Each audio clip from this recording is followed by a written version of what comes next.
Bugün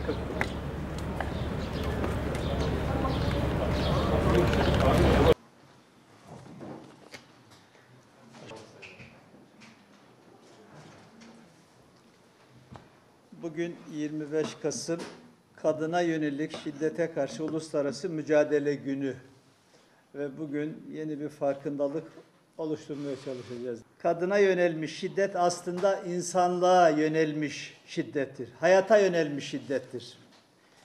Devletimiz kadına yönelik şiddete karşı teyakkuz halinde.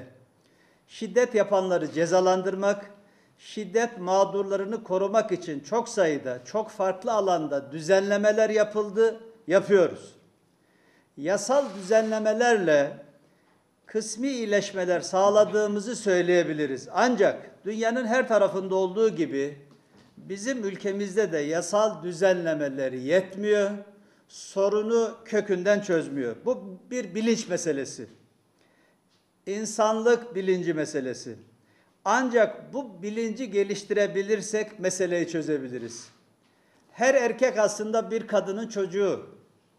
Kadın erkek çocuklarına, kadına saygıyı öğretirse bu meseleyi çözebiliriz. Her erkek çocuk bir babanın evladı. Eğer babalar erkek çocuklarına iyi rol model olabilirlerse biz bu meseleyi çözeriz. Bu konuda toplumsal bilinci artırabiliriz.